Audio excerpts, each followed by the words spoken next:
The crash of thunder shocked me from sleep. It rolled around the mountains well after rousing me, leaving me in no doubt as to why I was awake. Everything else was hazy, though. Afternoon naps do that to me. They leave me groggy and disorientated.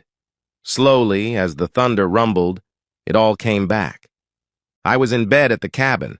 The big lump beside me, Brian, was still snoring. We must have fallen asleep after making love earlier in the afternoon. Well, I say making love, but I use the term loosely. It certainly hadn't seemed like that at the time. It was Friday, and we'd both bunked off work at lunchtime and driven to the cabin where we normally met. The cabin on the lake belonged to a friend of Brian's. The cabin was at the end of the 7.5-mile series of dirt roads. We'd been prevented from getting together for over a month now, prevented by life in the form of children, jobs, social functions, and other stuff. That's why I use the term making love loosely. What actually happened when we arrived at the cabin was Brian grabbing me as soon as I walked through the door, pushing me to my knees, and doing the deed. Half the time I was worried about choking or vomiting from it. It was painful and uncomfortable, but mostly it was humiliating.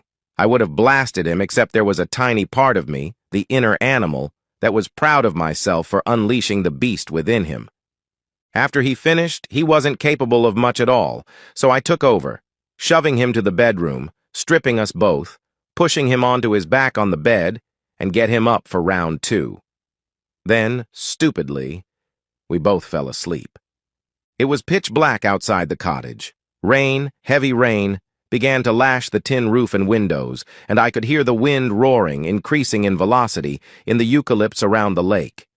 In a momentary panic, I grabbed my cell phone and was relieved to see it was only 5:15 p.m. If I woke Brian and denied his inevitable request to do it again, took it easy on the slippery dirt roads that would take me to the highway, then stuck to the speed limit back to town, I would be home a mere hour after my usual time on a Friday. All I had to do was ring my husband and tell him I'd be a little late. Stopping for a drink with the girls always went unquestioned. If he seemed unfazed by my news, well, Brian and I might have time for another round. Who knew when his wife would be out of town again and we'd be able to meet? I stretched out luxuriously under the sheets. Life was good. I had it all. A doting husband whose business acumen was on track to supply us with early retirement and the ability to escape long winters by traveling to Europe, a dream that we both shared. Returning home to spoil the grandchildren who were bound to start popping out of our 3 children in the near future. The youngest of our tribe had just gotten married. On top of all that, I had the thrill and excitement of a lover. My 5 years younger than me boss, a successful businessman in his own right, alpha male, who had rejuvenated my flagging libido and given me the excitement I thought was gone forever from my life. Sure, the intimacy was good, with the added benefit of reawakening the lust I felt for my husband as well. But it was the thrill of the illicit that drew me back again and again. The best analogy would be to say it was like a drug high. If Brian continued doing what he was told, and we remained extraordinarily cautious, then there was no reason we couldn't keep this up indefinitely. Well, until intimacy with Brian became dull and mundane as well. I thought, not for the first time, that maybe my taking a lover was spurred by Dave's and my impending retirement. Once we were living in each other's pockets and traveling, the opportunities to stray would be almost non-existent. "Focus, girl! Time to ring hubby." To guard against Brian waking while I was on the phone, I woke him beforehand. Incredible attention to every detail, no matter how small, was how we'd prevented our spouses from finding out about our year-long affair, and continued focus was how we would maintain that. Once Brian was awake and I'd removed all possibility of immediate intimacy, I shushed him while I hit hubby's speed dial number. As it rang, I idly hoped there wouldn't be another clap of thunder. It was possible that the storm hadn't hit our town yet. I decided to minimize the risk by being brief. The home answer phone cut in and, relieved, I started saying I was stopping for a couple of martinis with the girls and would be home around 7 or 8 and to go ahead and eat without me. No sooner had the words left my lips when I heard Dave pick up. What he said was simple and chilling. "What about my birthday?" Damn! Had I been so distracted by my planning and lusting that I'd forgotten his big day? I'm not a monster. I could easily put myself in his shoes and imagine how I would feel if it was him getting up in the morning and forgetting to wish me many happy returns. Would I think he'd been lazy and had taken me for granted? Or would I think it was deliberate, to build up the surprise for something special he'd planned for that evening? The trouble was, I had nothing planned. I'd plumb forgotten. Time to think quickly. Stall his expectation of me being home in 15 minutes, buy him something on the way, and distract him with a night of love that would leave him smiling for a week. The trouble was that I had a policy of not having intimacy with my husband within 24 hours of being with Brian. Oh well, needs must. Throwing myself on his mercy and decrying my fickle memory, I told him I would be there within the hour. Screw the speed limit, and what was the point of having a fancy SUV if I couldn't push it along a wet dirt road? I yelled at Brian that I was leaving as I scrambled out of bed, used a very cold flannel to swab my leaking body or the worst of its drool, threw on my clothes, and sprinted through the near-horizontal rain to my car. Which wouldn't start. The engine turned over fine, it just wouldn't go. The warning light that I recognized as the general engine fault light was glowing orange. I felt my blood pressure elevate by at least 15 points, but a plan quickly formed. I would get Brian to drop me around the corner from home and tell my husband I'd taken an Uber from the bar. I was sure Brian wouldn't mind stopping while I did some gift shopping. I returned to the cabin just as Brian's phone rang. Hearing Brian's side of the conversation, it sounded like his wife was home early from her trip and was wondering where he was. He looked fairly relaxed as he said he had a half-hour's work to finish, so he'd be home in an hour. I hustled him out the door and immediately shivered. It was cold. The temperature had dropped drastically since my arrival at the cabin. As soon as he turned his headlights on, I noticed there was snow mixed in with the freezing rain. It really had turned into a horrible evening. Thank God Brian's car started and he eased onto the narrow gravel strip and headed south. While I waited for the heater to warm the car's interior, I pondered the nagging feeling I'd had since phoning home. I probed it. Then it struck me. Dave had expressed no disappointment or even surprise that I'd forgotten his birthday. Why the hell was that? If the tables were turned, I'd be livid. Despite our increased sexual activity, I knew we'd drifted apart emotionally over the last year or so, but couldn't believe it was as pronounced as all that. If it was, that was a huge breach of security. My research on affairs has shown that one of the biggest clues to infidelity is a sudden emotional withdrawal. All the more reason to rock Dave's socks off when I arrived home. For the second time in half an hour, an enormous crash roused me. Things happened so fast that it took me seconds to unravel them. We were going up a steep section of road with switchbacks where the road doubled back on itself.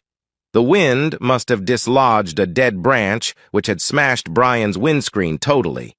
In a panic, he'd hit the brakes and slid into the bank. That was lucky as there was a drop-off on the other side. Rain poured in the window. Brian yelled that he kept an emergency pack in the trunk containing raincoats among other things. He grabbed a torch from the glove box and went out into the sleet. He was gone over a minute, returning soaking wet with a puzzled look on his face. The whole bag of emergency supplies was gone, apparently. It definitely wasn't there, according to him. How could he miss a bright yellow bag? With no choice, and with considerable anxiety, I sat quietly as Brian gingerly reversed the car out of the ditch. Our only piece of luck thus far was that out it did come. He resumed driving up the switchback. I jumped in the back seat. It wasn't so bad when we were going in one direction. The wind was behind us, but as soon as we turned into the wind, Brian copped the lot. I could see his knuckles on the steering wheel were white from the tension and the cold. I was cold enough in the back. We finally reached the plateau above the switchbacks and headed along flatter, straighter roads. Alas, straight into the wind. We slowed to a crawl. I began to shiver uncontrollably. It must have been about 10 minutes later when I was busy in my head planning, when Brian cursed, the car lurched, and then slewed off the road. Luckily, we were only going about 10 kilometers per hour when we hit the tree. Brian's foray outside revealed we'd lost a front wheel and the studs were sheared off. We weren't going any further in that car.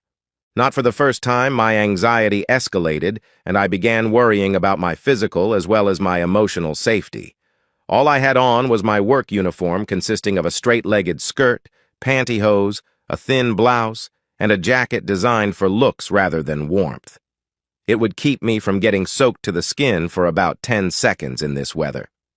Brian was worse off than me. He was already soaked. While we discussed what to do, he kept the engine running with the heater on full bore. We debated options. Both our cell phones were useless. Normally, there was 1 bar of signal at the cabin, but between there and the highway was a blind spot. Brian estimated we were about 7 kilometers from the cabin and about 5 from the highway. That meant we were about 2 kilometers from where another dirt road forked off. We could expect 0 cars to be coming to the isolated lake on this section of the road tonight, but the joining road should be busier. At worst, we could keep going to the highway and flag someone down. Brian looked at the dashboard. The good news was that we had enough fuel to keep the heater going all night. The bad news was that the engine temperature warning light had just come on. Brian guessed the tree we'd slid into had punctured the radiator. In his opinion, the engine would overheat and seize in less than 15 minutes. A walk was in our future, and rather than risk our body temperatures cooling while we waited for the inevitable, we decided to start walking now. I thought of lambasting Brian for the shoddy maintenance of his car and his driving skills. Dave would never have lost control after losing a wheel at that speed, but limited myself to glaring at him. Muttering about Friday the 13th, he opened his door again, and I followed him outside. Outside was as ghastly as it looked. Near horizontal sleet and a huge wind chill. I was soaked in seconds. Brian, with the only torch, set a brisk pace homeward, causing me to have to half-run to keep up. To distract myself from the stinging sleet, I wondered what Dave was thinking at that very moment. He might think I was having trouble finding a cab and couldn't ring because my phone had gone flat. That would stop him from being concerned for a while, but knowing Dave, at some stage, he would begin to feel worried. In desperation, I hoped that meant that when I finally did show up, he would be so relieved that he would accept whatever feeble excuse I could think of between now and then. The rapid pace had the effect of keeping me a little warm, but not for long. Soon I began to shiver uncontrollably, and each shard of sleet felt like a needle prick against my face and hands. Brian wasn't faring any better, and I nearly tripped over him when he stumbled. When we came to the intersection of the more used dirt road, entering on our right, we paused and I gave myself a hug, trapping my hands in my armpits. I could feel their iciness through my jacket and blouse. With a hopeful glance over my shoulder, I followed Brian toward the highway. I knew it was a race against time now. We couldn't bank on anyone using the dirt road, so it was simply a race against the cold to the bitumen highway. We hadn't gone 50 meters before Brian stumbled again. This time it took him a while to get up. He accepted my help, but shook off my hand as soon as he was upright. I couldn't understand what he seemed to be blaming me for. We resumed walking, our brisk pace a thing of the past. Now it was mere trudging. Suddenly, the wind abruptly stopped and it began gently snowing. The relief from the wind was immediate, but it did highlight the sound of the constant chatter of Brian's teeth. Other sounds emitting from him made me realize he was really struggling. Each time he stumbled, it took longer for him to get going again. Finally, there came a time when he stumbled and went all the way down, rolling onto his back on the road. I grabbed his torch as it rolled away from his prone body and immediately noticed that his hands and face were ghostly white. He begged to be allowed to lie there and just sleep. I knew if I let him do that, he'd die, so I called him a wimp and all types of things, anything I could think of to make him angry. I saw a tiny spark of defiance in his eyes, and he staggered upright and began stumbling down the road again. I doubted if he would rise from the next fall. With numb and clumsy fingers, I dragged my phone from my pocket to see if we had a signal yet, but it was soaked and dead. Then, the prayed-for miracle happened. We were suddenly bathed in the light from a vehicle coming down the road behind us. It braked hard to avoid us. We were in the middle of the road. A well-rugged-up man jumped out of the driver's side of what turned out to be a white van. The man mid-30s, maybe, a little scruffy. The van had certainly seen better days. He opened the sliding door and gestured us into the interior. It was one of those vans with just seats in the front, the back being an empty space. The floor was scratched and scuffed, suggesting it was a delivery van. The presence of two different-sized cardboard boxes confirmed that theory. As I gratefully pulled myself into the rear, I noticed it had extended headroom and I could comfortably stand. Brian tried to follow me in, but was having trouble lifting his legs. The guy stepped in and basically pulled Brian after him. He closed the side door, and the relief was immediate. Brian slumped heavily onto a box, while the guy crawled through to the cab and cranked up the heater before facing the back again. "Where to, folks?" "Town, please. As quick as you can." An animalistic look of cunning crossed the guy's grimy face. My heart sank. Was the guy some kind of serial killer? Had Brian and I gone from the frying pan to the fire? The guy was in a powerful position, and he knew it. Life or death hung in his hands. He could throw us both out of the van, very possibly to our deaths by hypothermia. In our current state of being, neither of us was strong enough to stop him. Hell, he could probably finish us both by just sitting here. We needed more than the van's heater to stop our body temperatures from falling. The guy's eyes lingered over Brian. Assessing the threat, I guessed. "It'll cost you." I started to fumble in my sodden handbag. "You can put that away. I don't need your money." "What is it you want then?" The last was said in a voice through chattering teeth. With his piggy eyes on Brian, Scruffy said, "A job would be nice." I suppose he thought Brian and I were man and wife. Keeping an eye on Brian guarded against him leaping to my defense. Brian's eyes flashed, but he continued full-body shivering, and his face still had the sickly pale pallor I'd seen in the torchlight. I idly wondered how far he'd go to defend my honor. That question was silently answered when he focused pleading eyes on me. We both knew that I might survive a delay getting into a warm bath, but he probably wouldn't. Nevertheless, what his silent plea was asking me to do caused me to lose whatever respect I still had for him. It transformed into an equal amount of contempt and hate. Forget him. I'd call our savior's bluff.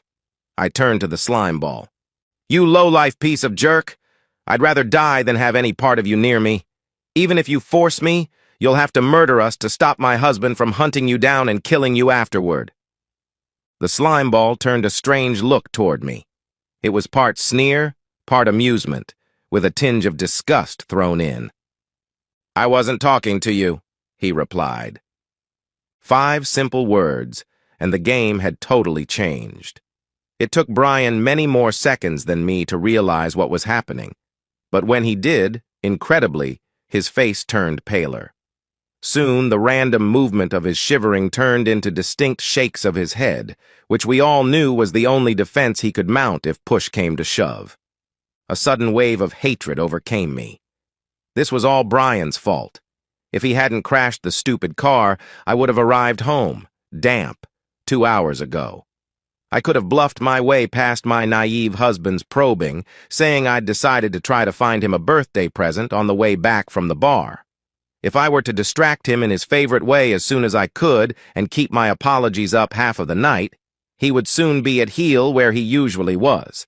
Then, my only problem would be ensuring he didn't notice how sloppy I was.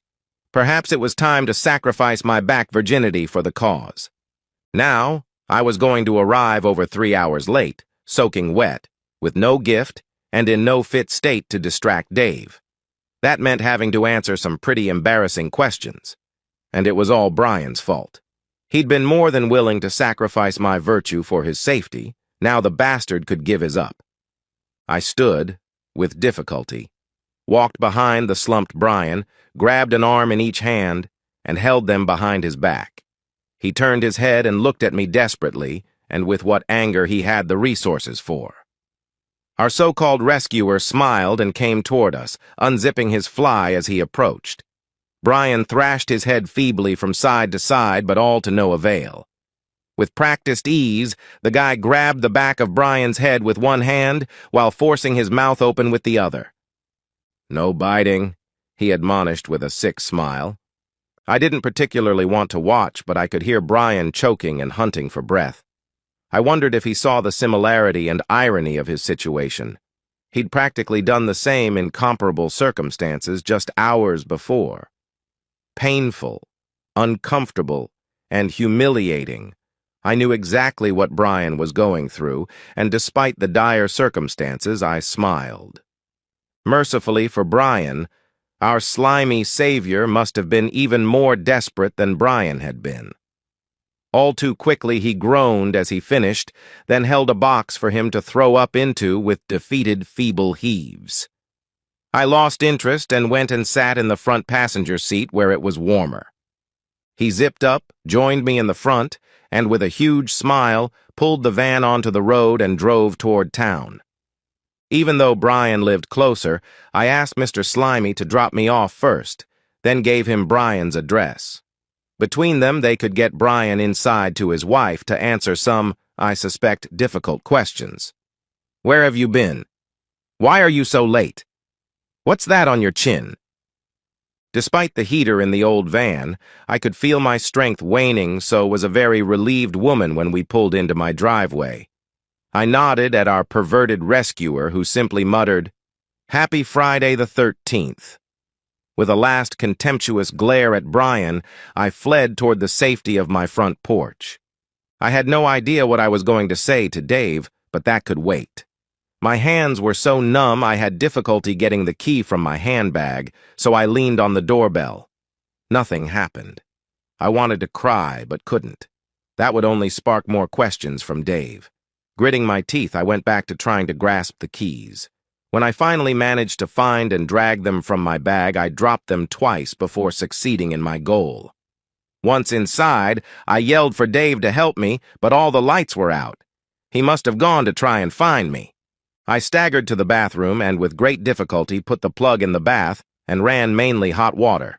I tried to undo the hook and eye clasp of my work skirt, but my fingers were so numb they were nigh on useless. Crying, I fumbled the skirt around my waist until I had the zipper at the front. On my second attempt, I managed to pull it down before grabbing the ends of the fabric and pulling in opposite directions. The hook and eye clasp gave way, and I was free. I managed to slip my hands between my pantyhose and my skin and drag them down. The challenges continued with my wet, clingy top with its tiny pearl buttons. Hard to remove at the best of times, now impossible. In the end, I gave up and just climbed in as was. The water made my frozen muscles ache, but with returning warmth came power and mobility, and I was soon naked. Lying back, knowing how close to death I'd come, a sense of euphoria enveloped me. But it must have been chemical, because my next thoughts were ones of dread. How the hell could I explain all this to Dave? Not only arriving home near dead, 3 hours late, but forgetting his birthday as well. Cleaning inside myself as far as I could, I flexed my reawakening muscles, hoping they would hold out until I'd had Dave to death. It would be touch and go. On the subject of birthday presents, I'd go for honesty. "Sorry, Dave, I plumb forgot." Relieved I was physically safe, and confident I could screw my naive husband out of asking too many unanswerable questions, I closed my eyes and wondered what I'd buy for Dave tomorrow, happily reminisced about Brian's weak choking of just an hour ago, and pondered whether there was anything in all this Friday the 13th nonsense. I knew my eyes shot open. I felt them, felt the light pierce, knew I was sitting bolt upright by the water slopping over the lip of the bath. It was Friday the 13th. I'd known it since Dave pointed it out to me over breakfast. Although immersed in planning my day with Brian, I'd paid hardly any mind to Dave. So what was the big deal about it being the 13th? Dave's birthday was on the 22nd, 9 days away. That begged the question. Why had Dave made me think I'd forgotten his birthday? A phone call that proved to all and sundry that I was completely inattentive to my husband and had been for some time, to the point I'd forgotten when his birthday was. A phone call that started a panic reaction that led to a whole series of really bad events, life-threatening events. Damn, I think I just answered my own question. Leaping out of the bath, I wrapped a big towel around myself and for some reason rushed straight to the attached garage. It was empty. Dave wasn't there, and neither was his car. He had been, though, quite recently. There were several blobs of half-melted snow around where he usually parked. A set of waterproofs hung on the wall, glistening and still wet. In the spot where my car was normally parked was a strange little tableau. Firstly, there was a bright yellow bag with Smith stenciled on it. Smith was Brian's surname. Incongruously, lying next to the bag was a log, freshly broken and oddly familiar. On top of the bag were 4 thick plastic-coated wires, yellow at both ends and blue for the rest of their length. Again, they looked vaguely familiar. I walked around the odd pile and saw something I would have missed if not for my circuit. It was a small ceramic bowl, and there was something in it. Arranged in a circle around the bowl were 3-wheel nuts. Picking the bowl up, I saw it contained Dave's wedding ring. The bowl itself was chillingly familiar. It was the twin of the one that sat on my desk at work. An aunt of mine had given the set to us as a wedding gift all those years ago. The one before me had resided in a cupboard here at home. The other, the one at work, I used for exactly 2 things. One harmless, the other chilling. Usually it held my car keys after I arrived at work. For the last year, however, it had been used for another purpose. It commonly held my engagement and wedding rings. Somehow, the thought of being with my lover while wearing my wedding rings just seemed wrong. Maybe it was as simple as me feeling like I wasn't married when I took them off. I now knew what the expression, blood turning to ice in your veins, was all about. Wave after wave of chills reinvaded my recently warmed body. Memories of a time, approximately 6 weeks prior, when I'd returned from an afternoon tryst with Brian to be told by the receptionist that my husband had called in at lunchtime and waited in my office for a few minutes before leaving without a word. The fact he'd seen my rings was evidenced by the sight of his wedding ring in an identical bowl on our garage floor. The fact that he'd guessed the significance of me putting them there was attested to by the rest of the pile and recent history. The sequence of my downfall was suddenly clear to me. The discovery that I'd left the office at lunchtime with my boss but had left my rings behind would have aroused pretty strong suspicions in my trusting but not stupid husband. My best guess was that Dave had probably then installed a Find a Phone app on my cell. If it wasn't a sodden hunk of scrap, I could probably prove that theory. I'd been extraordinarily careful not to use any kind of electronic means of communication with Brian. I knew Dave discovering my affair would both devastate him and end my marriage, which would, in turn, devastate me. I'd considered leaving my phone along with my rings when going out with Brian, but didn't. It seemed like phones were a part of you these days, and besides, considering the roads to the cabin, what if I'd gotten a flat tire? I could imagine Dave remotely following me to the cabin on the lake and seeing Brian's car. Part of our security arrangement was that we never left the office together. After more than 25 years together, I could almost feel how crushed Dave must have felt at that. His emergency trip away a month and a half ago suddenly took on a whole new connotation. Then would have come the watching of my every move, following Brian and me to the cabin after lunch today, looking at the sky and maybe the weather forecast. Had he seen the storm as the gods blessing his intended actions? Using that highly intelligent brain of his and a lifetime with me to predict the future and how I would respond to a fabricated, stressful situation. Opening 2 cars that Brian and I had felt secure enough to leave unlocked. the removal of the bright yellow emergency bag from Brian's car, and the vital wires from mine. Oh yes, I recognized them now from when Dave showed me how to check the oil and water in my car. I think he called them spark plug leads.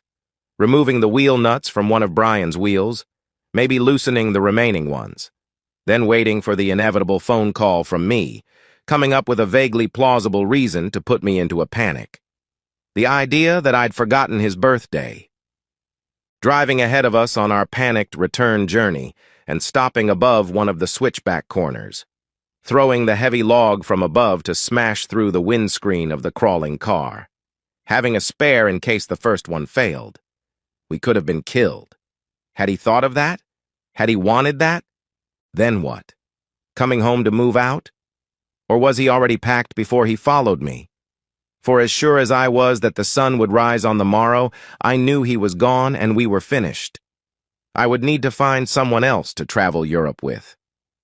It wouldn't be Dave in the gondola in Venice with me, dipping his hand in the Trevi fountain, or reassuring me as we took in the dizzying view from the top of the Eiffel Tower. I knew devastation would come soon, and I used the calm before the storm to hope like hell that Dave, out of respect for all our good years together, would leave me comfortably well off in the divorce. Would not be vindictive in the separation. Would leave me some dignity by being vague when telling the children why we were no longer together. All these were possible, but then it struck me. My husband, the one who had sworn to honor and protect me, did not give a damn if I lived or died. Some of his actions earlier, whether the explosive destruction of Brian's windscreen, or losing a wheel on a narrow road with near vertical edges in places, or being stuck in a blizzard, could have caused my death. I knew with dread certainty that all of Dave's love for me had morphed into hatred, and no mercy would be shown. Hatred, after all, was the flip side of the coin to love.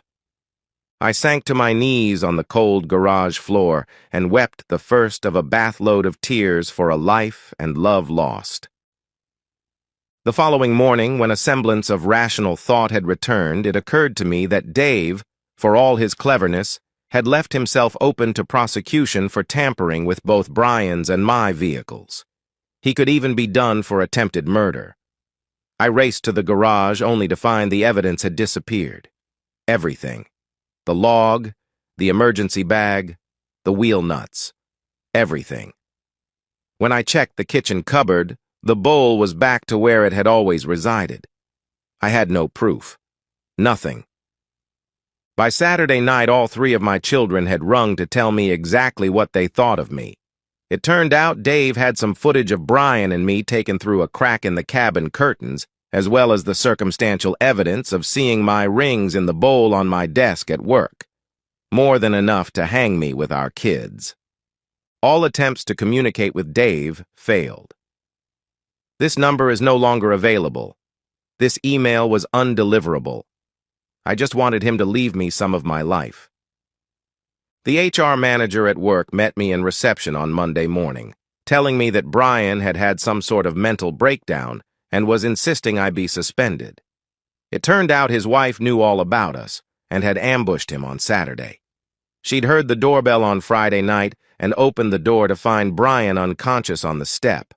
The ambulance was quick, and he was well enough by Saturday evening to fully understand just how messed he was by a well-informed, well-prepared, and extremely vindictive wife. I waited for Brian in the office car park on the Monday evening, but as soon as he saw me, he went ashen and threw up, before stumbling away. I guess I reminded him of the episode in the van. The company lawyer and I negotiated a small severance package for me over the next week. It turned out that the instruction he gave to HR to fire me was one of his last orders as company CEO. It came out that the company was actually started by his wife's father, and he was just an employee like the rest of us. On Tuesday morning, all staff were informed Brian no longer worked there. Not wanting to rely on the video evidence, her lawyer quietly offered me 10 grand for a deposition attesting to an affair with Brian. I didn't think it would make much difference, and boy, did I need the money. I jumped at it. Brian glared at me during the custody hearing for his kids. I believe he got to see his children once every 2 weeks or so, until they told him they didn't like the crappy little apartment on the bad side of town, which was all he could afford. I was totally unsurprised when my phone call to Dave's company revealed he'd sold it the previous week, rumor had it, for $15 million. I now regretted signing the prenup his father had advised we have. So much for my cleverness and precautions. I wasn't clever enough to keep my legs shut. I was surprised, however, when an eviction notice from the house was enforced. I'd lived in Dave's late parents' house since before we were married, and it felt like I was a spaceman on an extravehicular activity and someone cut the tether. Having no cash for a defense, as Dave had pretty much drained all the accounts, I couldn't fight it. Sure, he'd have to reimburse me for half of our savings account, but he could draw that out. In the interim, I was penniless. After the eviction, each of the kids allowed me to stay at their places for a week, and then they clubbed together to make up the shortfall for the deposit on a small apartment, the repayments of which took most of my wage as a waitress. With a 5-year gap in my resume and having been terminated with the words, "I wouldn't use us as a reference if I were you," I was pretty much unemployable for anything else. Things with my children began to thaw by the time Christmas came around the corner, and I was invited to my eldest son's place for the feast. I was in the kitchen, helping my daughter-in-law with cooking, when I noticed the postcard held on the fridge by a magnet. It was a picture of the famous Cathedral of Santa Maria del Fiore in Florence, outlined by a beautiful sunset. I idly picked it up and turned it over. I recognized Dave's scrawl immediately. "Merry Christmas. Rome, Venice, Milan, and Florence are all fantastic. Off to see the rest of Tuscany, staying at the house of a lady friend I met. We'll be bringing her to meet you all in February or March. Love you, Dad." I don't know if I screamed in frustration before I collapsed or not. And so, we've reached the end of today's story. Was it what you expected, or did it take a twist you didn't see coming? I'm curious to hear your thoughts. Share them in the comments below, and let's get a conversation going. If this story kept you hooked, make sure to hit that like button.